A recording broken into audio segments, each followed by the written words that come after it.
nós prometemos e cumprimos. Trouxemos para vocês conhecerem melhor essa figura legendária na música, na cultura brasileira e mundial, que é o maestro Júlio Medalha. Júlio, é uma alegria recebê-lo aqui. Imagina, é um prazer conversar com vocês todos aqui. Júlio, eu gostaria de que os jovens tomassem conhecimento, assim, ainda que sinteticamente, da sua carreira. Como é que você começou na música? Como é que você disparou, tornando-se aí uma personalidade de renome universal?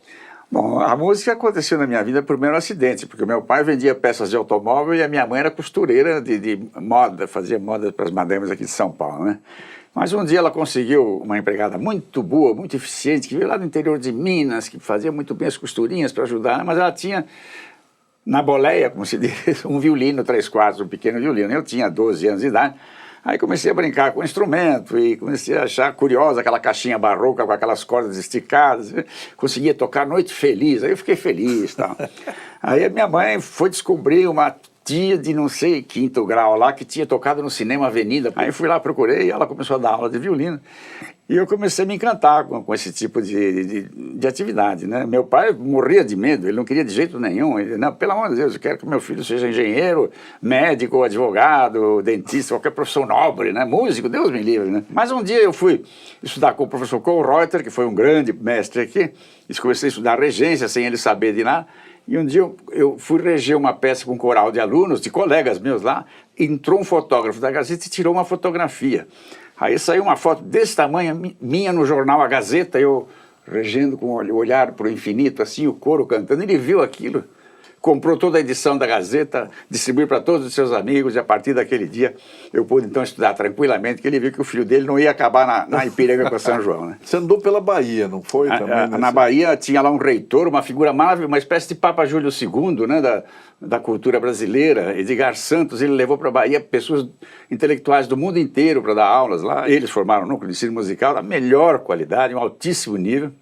Depois muitos outros lá também estudaram, Glauber Rocha, Caetano Veloso, todo esse pessoal, né? Por sorte passou uma vez lá um diretor de uma universidade na Alemanha, me viu reger um concerto. Aí eu disse, se você vier para a Alemanha, eu te dou uma bolsa de estudos para a Universidade de Freiburg, né? Aí eu comecei a trabalhar aqui em São Paulo, aí iniciei uma pequena carreira aqui aos 20 anos já, descobri o Barroco Mineiro junto com o professor Kurt Lang, mas fui, por fim, estudar na Alemanha e em 65 eu me formei lá em regência sinfônica. Permaneci mais algum tempo regendo a orquestra da universidade lá. E depois voltei para o Brasil nos anos 60. A segunda metade dos anos 60 o Brasil pegava fogo também, no bom sentido. A cultura brasileira estava cheia de ideias, inclusive a música popular era muito importante, né?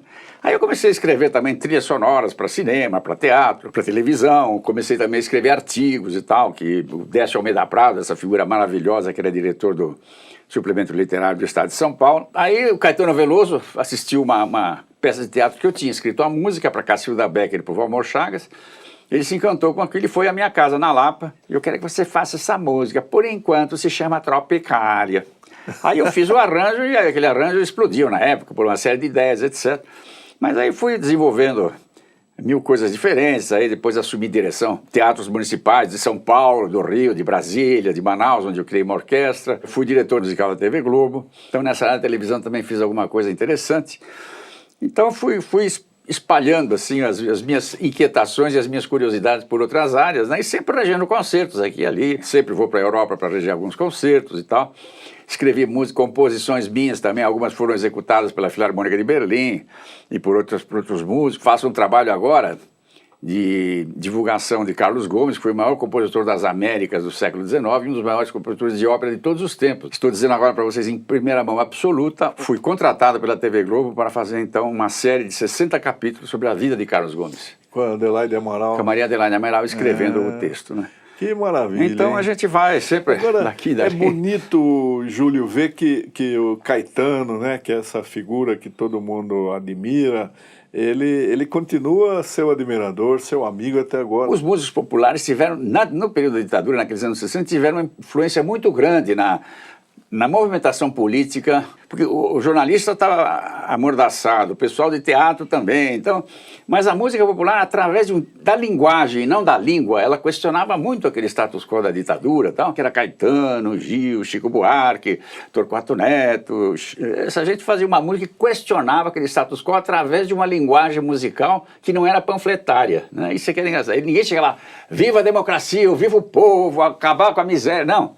Eles falavam as mesmas coisas com uma linguagem tão poética e tão inteligente que questionava a ditadura e todo o status quo. O censor nem entendia, né, Júlio? Só os militares entendiam bem, que mandaram prender os dois. Agora, você é um otimista, né? Mas não há condições da gente ser otimista se verificar que eu tive canto orfeônico no meu ginásio. Aprendíamos coisas novas, convivíamos, excursionávamos. O que aconteceu? Aconteceu que em 1972, o ministro Jarbas Passarinho, o coronel Jarbas Passarinho, né? Ele era ministro da Educação e Cultura. Ele resolveu acabar com o ensino musical nas escolas. Mas eu liderei muito esse movimento de volta do ensino musical nas escolas. Estive várias vezes em Brasília, falei com vários deputados, falei até com o presidente da República, com ministros de Cultura, etc. E depois de muitos anos, depois de muita insistência e muita luta, a gente conseguiu que fosse aprovada uma lei que tornasse obrigatório outra vez o ensino musical. E o Lula que assinou. Mas quando assinou, aí criou um problema novo, né? Porque como é que vai ser esse currículo, né? E eu fui correndo e falei com o Haddad, falei com o Juca Ferreira, falei com vários ministros aí para criar um currículo de ensino musical nas escolas muito compacto e muito prático, para que a criança pudesse, com poucas informações, abrir os ouvidos para outro tipo de música. E um pianista, um violonista, um músico conhecesse música, ele tendo um pequeno método prático na mão, ele podia fazer chegar às crianças informações musicais que é um pouco diferente daquilo que ele ouve em casa, na televisão e no rádio, porque no rádio e na televisão só tem lixo, né? É Se você ouvir, o Brasil já teve, na música brasileira, sempre foi um patrimônio cultural da maior riqueza, que expressava a alma brasileira com uma poesia, com uma capacidade de mostrar quem é o ser humano como o brasileiro, com as suas coisas boas na alma, né?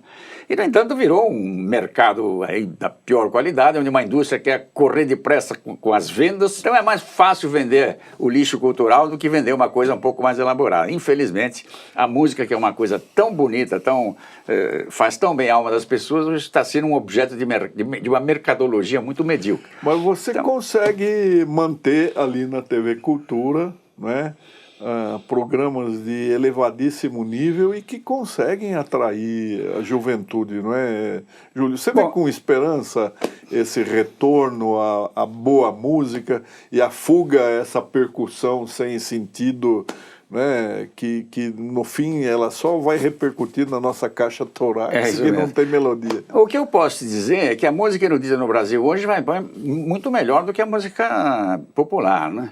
Porque houve um tempo que a música popular tinha figuras maravilhosas, como Pixinguinha, Cartola, a própria geração que está viva ainda hoje, Chico Buarque, Gil, isso aí é gente, no mundo inteiro não há uma música popular dessa qualidade, né? Mas hoje em dia existe uma faixa comercial que é muito medíocre, baseada na explosão, no impacto, né? Aqueles shows que fazem muito barulho, milhões de decibéis, tudo aos berros. A música erudita, curiosamente, está ao contrário. Felizmente, alguns empresários do Brasil inteiro agora estão se movimentando um pouco para apoiar projetos de inserção social de crianças de periferia, etc., através da música. E as crianças, quando se aproximam da música, elas têm um mínimo de prática, na mesma hora ela muda a cabeça. Porque a música é a mais matemática das artes, apesar de ser a mais emocional, é também a mais matemática, né? Quando a gente imagina que um som de 1/16 de segundo toca com uma determinada afinação acústica, o outro som de 1/16 de segundo chega ali ao lado e toca junto um ao lado do outro. Quer dizer, são precisões que só computador compreende, no entanto já se fazia isso desde os tempos de Bach, né? Então essa racionalidade que existe na música organiza a mente das pessoas. Então a pessoa tem a mente organizada de um lado e a emoção faz com que ele prossiga nesse estudo da música, né? E pelo programa Prelúdio que eu faço na TV Cultura, todos os anos comparecem 100, 120, 150 jovens com seus instrumentos na mão, tocando de cor concertos dificílimos, se apresentam como solistas de uma orquestra dos melhores músicos profissionais de São Paulo. Então me parece que a música erudita, que é uma música, digamos, mais inteligente, não no sentido de que ela seja melhor que outra, ela envolve um universo cultural mais amplo, ela está caminhando para ser realmente uma coisa de maior importância na cultura brasileira como um todo. E a música popular existe, mas ele é subterrâneo. Você tem que ir naquele lugar, tem que ir naquela casinha, tem que ir naquele clube, tem que ir naquele lugar para ir procurar música, porque os meios de massa não estão mais interessados na música inteligente. Mas você faz uma análise muito interessante daquilo que o Brasil, de uma forma inesperada, produziu de música de qualidade na colônia, no Primeiro Império, né? Você fala bastante do padre José Maurício. Isso é dom, é talento, ou é genialidade, ou é fruto de trabalho? Não, curiosamente, os portugueses tiveram uma relação com o Brasil bem diferente que outros colonizadores. Os próprios escravos brasileiros faziam música. A cultura brasileira, do século XX para trás, ela é toda feita por negros e mulatos. O barroco mineiro inteiro, aquelas cidades do período colonial, que tem aquelas esculturas do Aleijadinho deslumbrantes, aquelas igrejas e uma arquitetura fora do comum. No século XX, a música passou a ser feita por brancos, né? Villa-Lobos, Camargo Guarnieri, Cláudio Santoro, esse pessoal todo, Mignone. Aí a música é negra, porque ela é baseada nos ritmos africanos que chegaram aqui no Brasil. Então o Brasil tem uma riqueza musical que poucos países no mundo têm. E a gente precisa saber usar isso aí, porque realmente porque essa indústria cultural que está por aí hoje já é um verdadeiro trator que passa por cima disso tudo. Ô Júlio, uma coisa que a gente ficou sabendo, você que incentivou o João Carlos a ser maestro, a ser regente. É muito engraçado, porque em 58, quando eu tinha 20 anos, eu fui assistente do professor Kohlreuter, nos cursos de férias que já tinha, e apareceu esse menino lá, que já tocava piano muito bem. E ele foi meu aluno de matérias teóricas e cantava num coro que eu regia, porque a gente, baseado na educação europeia, todos os estudantes de música eram obrigados a cantar em coral, porque o cara quando canta, quando ele emite a voz, ele tem que pensar no som, ele tem que pensar na coletividade e tal. Então faz muito bem cantar em coro, né? Então eu regia um coral de alunos. O João Carlos era um desses alunos aí. Passados muitos anos, ele se tornou um dos maiores pianistas do mundo e é de fato. Já que estamos aí falando, você e João Carlos, nós acabamos de eleger o Zusa, né? Isso. A academia está ficando musical? Está ficando musical. Estou pensando até ver se no nosso prédio, no segundo andar, a gente cria um departamento musical lá. Olha, que seria interessante, né? É interessante porque a música ela representou muito a alma do povo brasileiro, né? Poucos países no mundo tiveram uma cultura musical que veio de baixo para cima, né? Com tanta riqueza, a ponto de Mário de Andrade se tornar um dos maiores intelectuais da história do Brasil. Ele mostrou para a gente que a cultura popular brasileira tem uma importância cultural, não é uma coisa apenas espontânea e bonitinha, porque a música ela tem não só essa matemática toda que eu te expliquei agora nesse momento, ela é uma obra de engenharia de sons, mais do que qualquer outra coisa, mas ela tem um mistério emotivo dentro dela lá, que se você souber valorizar aquilo ali, você faz o ser humano enlouquecer com a música, né? Então tem poucos os grandes intérpretes que souberam entender esse feitiço musical e transformar aquilo numa realidade muito mais ampla e contribuir para a humanidade para que ela se enriqueça espiritualmente, né? Então, nesses maestros que eram os meus ídolos, né, Karajan e Toscanini, por ser de ele era italiano, mas ele era o contrário dos italianos. Ele era mais rigoroso do que os maestros alemães. Isso aqui é engraçado, né? Ele tinha uma preocupação com a fidelidade à partitura, com o rigor daquilo que o compositor escreveu fora do comum. E o Karajan, que foi o maior maestro da segunda metade do século, copiando o Toscanini, ele fazia também essa coisa rigorosa e procurava apresentar uma nova realidade sonora que também serviu de exemplo para o mundo inteiro. Então foram figuras assim que marcaram a minha vida do ponto de vista do contato com a música sinfônica, que é uma coisa maravilhosa, porque são 80 pessoas, 100 pessoas, né, que você tem na sua mão e você, com um pequeno gesto de nada assim, você faz aquela máquina funcionar como se fosse uma coisa só, né? Eu acho uma coisa maravilhosa e o maestro ser aquele, né, coordenador das minúcias, das filigranas, eu sempre achei o maior exemplo do trabalho cooperativo. Né? Sem dúvida nenhuma. Não sem dúvida nenhuma. Inclusive porque uma orquestra sinfônica é uma empresa onde todos os funcionários têm o mesmo nível de preparação, né? O Chico pode tocar um triângulozinho ali, uma caixinha de fósforo e tal. Ele tem tantos anos de estudo quanto o violinista que está lá sentado. Todos eles juntos e obedecendo a um único comando. E esse comando é simples, é um pequeno gesto, assim, vup, e aquilo começa a soar, né? Então você tem que imprimir uma interpretação que faz com que aqueles músicos tão bem preparados, né, assim como se fosse um Stradivarius na mão de um violinista, produzam o mais possível. Razão pela qual as pessoas ouvem várias vezes uma música, né? Quanta gente compra uma sinfonia e ouve 10 vezes, 15 vezes a sinfonia. Ninguém lê um livro 10, 15 vezes, mas uma música a pessoa lê 10, 15 vezes. E é transportado para aquele sentimento que sentia ele na usa primeira a música vez. para provocar a sua emoção a cada dia, né? Então realmente é uma arte muito... Nós estamos tanto falando... é que Freud não detestava a música, né? Porque ele tentou, de alguma forma, entender o que é esse feitiço sonoro, o que faz as pessoas ficarem enlouquecidas quando uma cordinha esticada começa a vibrar e aquilo lá o cara começa a chorar, o outro começa a ficar alegre. Mas que raio, que desgraça é essa aí, né?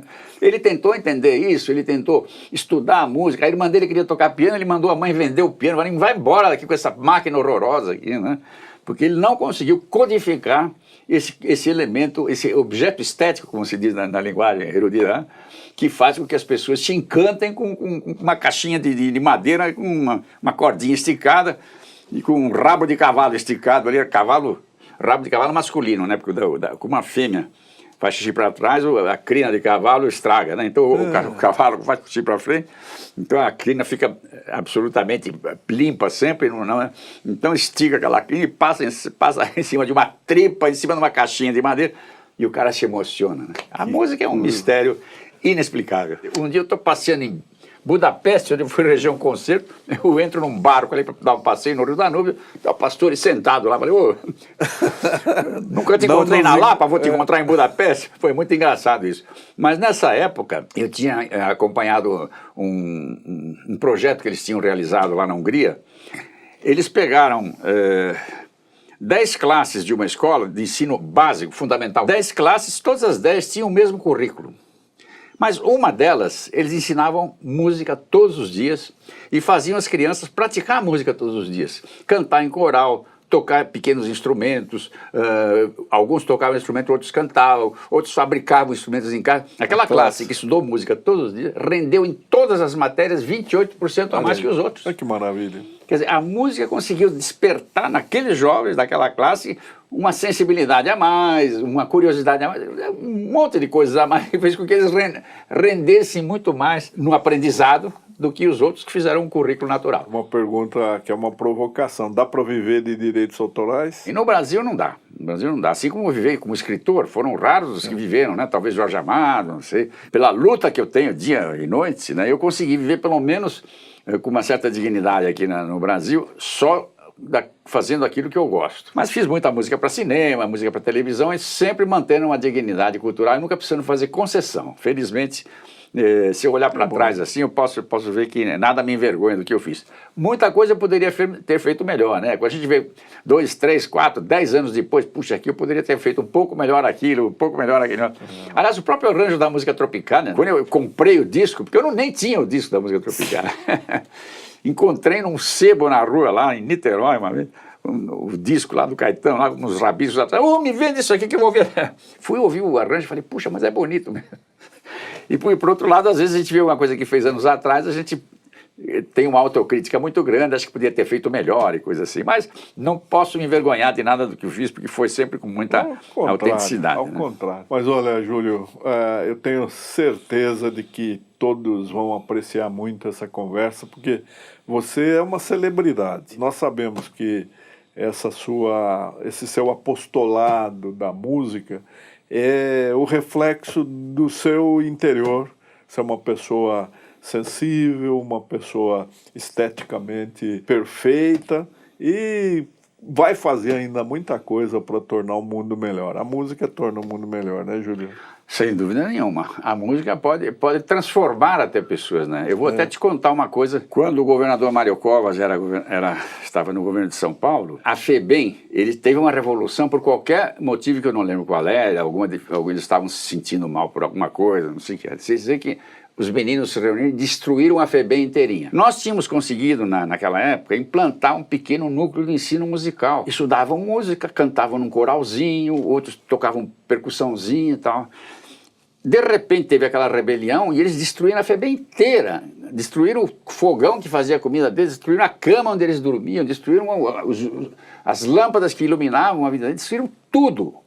O quartinho onde guardavam os instrumentos, eles não tocaram. Olha aqui. Como se fosse um pequeno templo ali. Quer dizer, na profundeza, né, da alma do maior delinquente da face da terra, existe um cantinho para guardar. Uma coisa bonita, uma sensibilidade artística que mostra que o ser humano tem esperança de ser uma coisa melhor. É isso que a nossa raça política precisa descobrir, né, Júlio? Aí, Deus te prestigiar a Se o Brasil tivesse meia dúzia de pessoas lá em Brasília com um pouco de boas intenções, este seria um país mais maravilhoso do mundo. Tem que escolher bem para que pessoas como o Júlio tenham condição de influenciar a política cultural, principalmente musical, no Brasil. Júlio, muito obrigado. Eu que agradeço, sempre as ordens dos queridos amigos aqui para o que der e vier.